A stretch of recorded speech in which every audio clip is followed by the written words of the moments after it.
L'instruction est la base la plus sûre pour fonder le bonheur et la liberté. C'est une citation de Thomas Jefferson, ancien président des États-Unis, dans un de ses livres. Est-ce qu'on peut donc dire dans ce cas qu'on détient la cause fondamentale des maux de notre continent africain?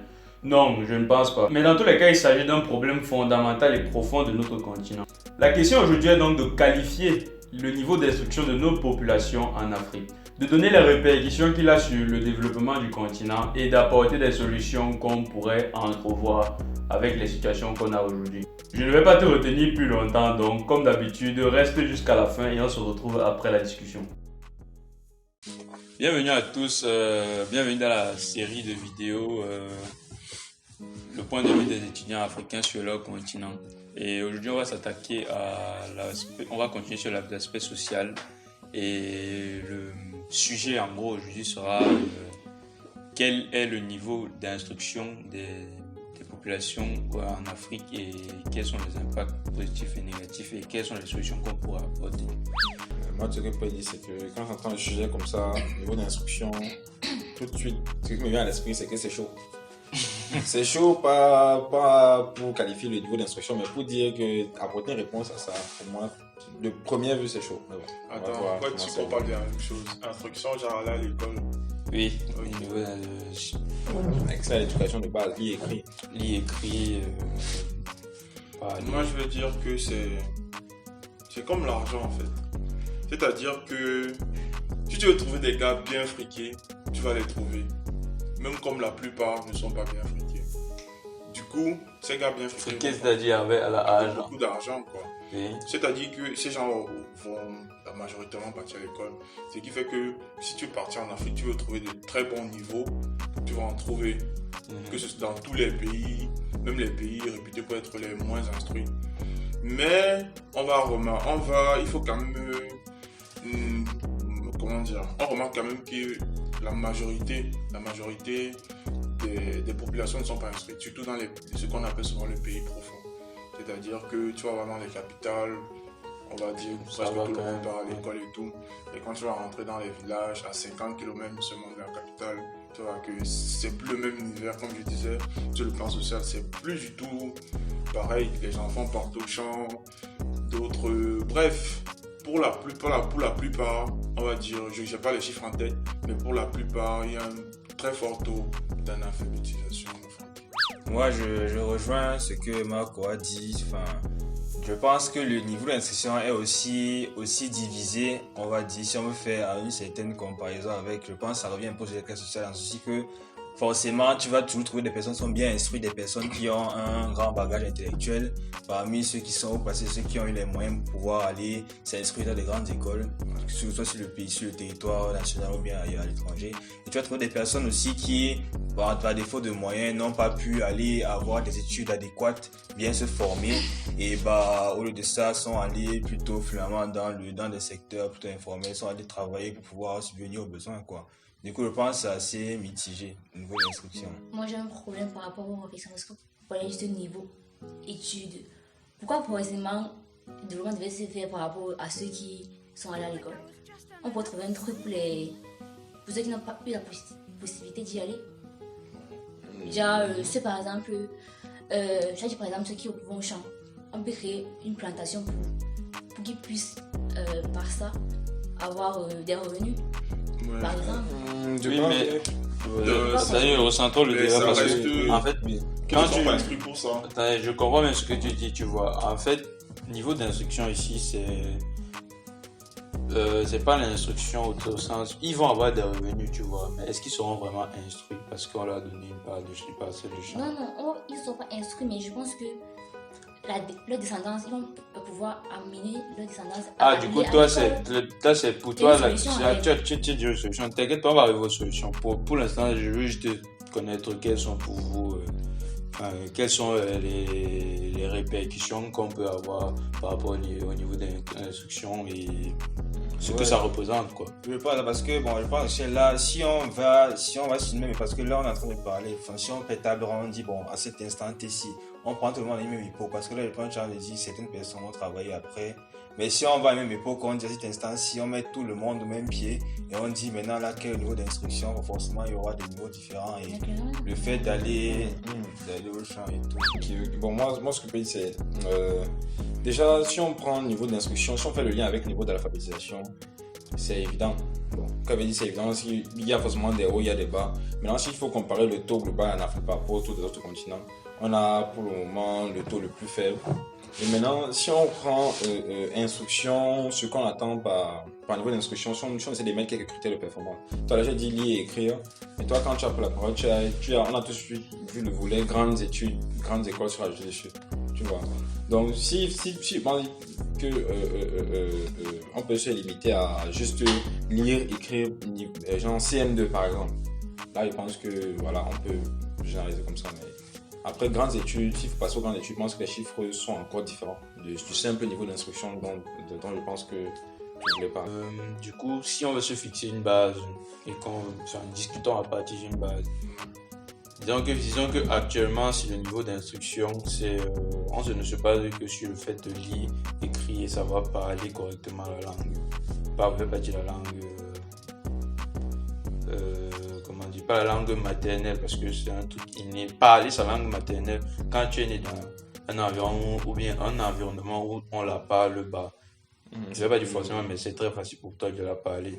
C'est pour ça que je parle de, disons plutôt les langues officielles. Ouais, les langues officielles, français et anglais.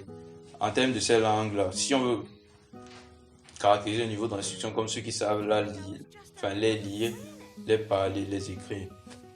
Pour vous maintenant, si vous vous demandez comme ça, donner un pourcentage de la population, c'est quoi sur quoi?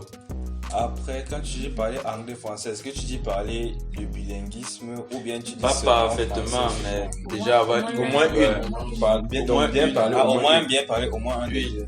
moins une des langues. Bon, je pense que les pourcentages restent, comment dire, quel qu'en soit la base sur laquelle on part, c'est-à-dire que ce soit hautes études, que ce soit lire et écrire l'anglais ou le français ou l'espagnol, puisqu'on parle un peu d'Afrique en général, ce sera toujours par rapport au...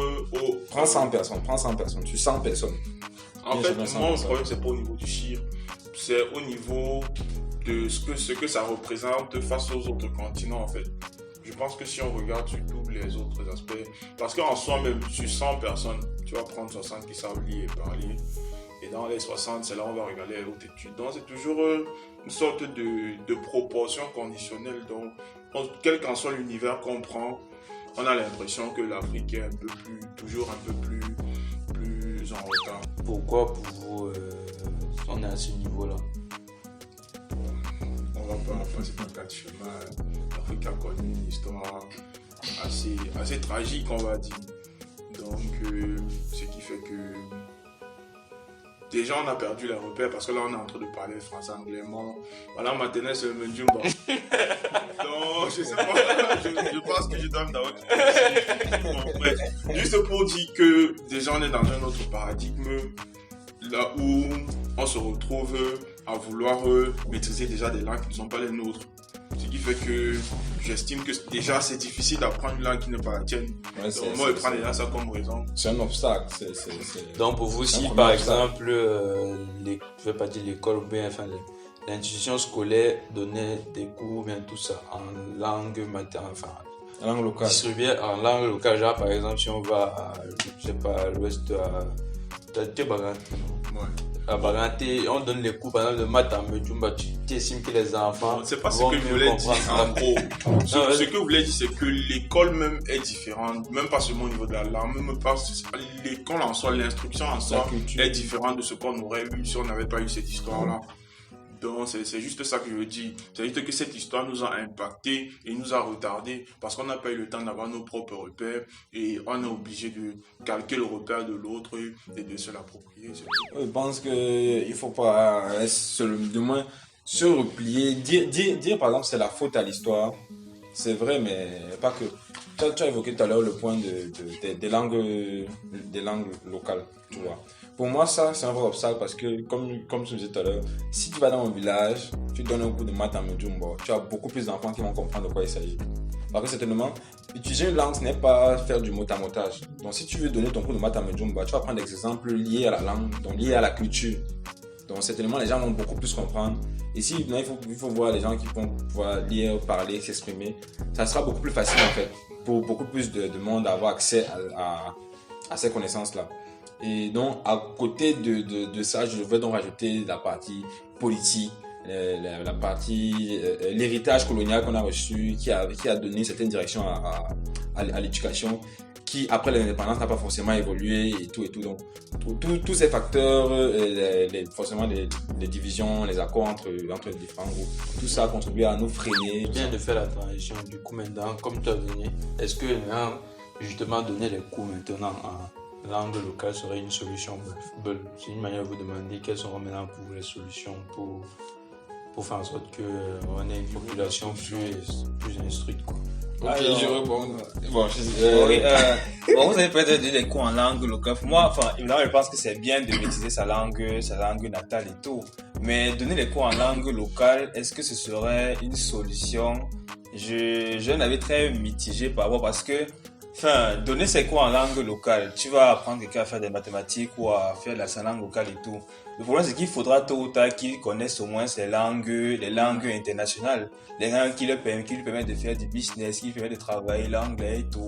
Donc forcément, c'est important de nous maîtriser, mais je pense que c'est au-delà d'autant plus important, encore plus même de maîtriser les langues qui, on va diriger le monde en gros entre guillemets pour l'instant. C'est vrai que c'est détriment de propre langue, mais pour l'instant, en tout cas, ces langues-là. Après, maintenant, en se développant, oui, on peut amener nos propres langues à être à ce même niveau-là. Tu vas les amener comment si tu les as pas? Moi, j'ai un avis totalement contraire au tien. Parce que prends juste le cas aujourd'hui. Celui qui a écrit le livre Père riche, Père pauvre, Robert Kiyosaki, il parle quelle langue? Japonais. Il parle japonais. Il gagne de l'argent en français, il gagne de l'argent en anglais, il gagne de l'argent en portugais, en allemand et tout. Parce que les gens achètent ces livres. Mais peut-être même qu'ils ne parlent pas toutes ces langues-là.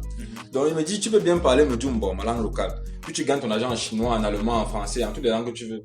Donc il me dit, déjà le fait de... Pour ceux qui ne savent pas, le Mujumba, c'est une langue Ils ne savent pas quoi. Vous ne connaissez pas le Mujumba. C'est une langue de l'Ouest Cameroun. Le Cameroun, c'est un pays de l'Afrique centrale. Voilà. Ah, du coup, tu es camerounais, c'est ça? Donc, On ne peut pas savoir les origines.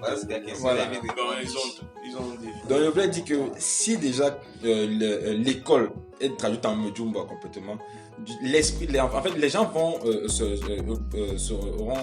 reçu cette base là de connaissances pour pouvoir construire des business. Puisqu'il saura lire, écrire, faire des prédictions, calculer, savoir ce qui est bien, du moins, il saura monter des entreprises, par exemple, pour ne prendre que ça. Après, trouver des traducteurs pour pouvoir faire un business avec des Français ou des Anglais. Et c'est ce que, après, le fait d'avoir fait tes cours en une langue ne t'empêche pas d'en apprendre une langue. Oui, justement, moi, je disais pas que déjà à table rase, ils ne doivent pas apprendre les langues. Je dis ils doivent bien sûr les maîtriser, mais je pense que de l'autre côté, ils doivent aussi apprendre d'autres langues qui sont un peu plus porteuses à l'international. Vous ne vous contredisez pas vraiment. Bon, Juste que l'on doit prendre son avis avec des pincettes. Ouais, déjà, pour revenir même à ta question, même le niveau de l'instruction, je pense que depuis on parle de langue, mais on oublie ce qui est derrière et ce qui va peut-être être, comment dire, la moelle épinière de tout notre débat, l'action politique. On ne va pas, c'est pas parce que s'il n'y a pas, qui va créer les écoles? C'est bien l'État qui doit s'en charger.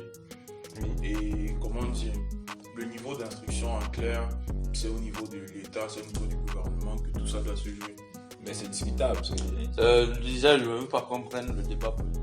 Non, pas de politique, ou du moins pas aujourd'hui. Parce que ça sera le sujet de la prochaine vidéo, donc si tu ne veux pas la rater, rassure-toi d'être abonné et surtout d'avoir activé la cloche. Ainsi tu pourras être alerté dès qu'elle sortira. Comme d'hab, n'oublie pas de liker si ça t'a plu et de réagir dans les commentaires si la tête de quelqu'un t'a énervé. Non, sur les idées qui t'ont paru floues ou bien celles avec lesquelles tu n'étais pas forcément d'accord. Sur ce, je te laisse, à très bientôt sur la chaîne et surtout, restons concentrés. de nouveaux experts, enfin un expert, une expert. Alors moi quand j'entends place de l'État dans le développement du pays, je comprends. Tout fait rire. Bah Qu'est-ce qui fait rire? Oh, tu m'as, c'est quoi? Je sais pas si ça va.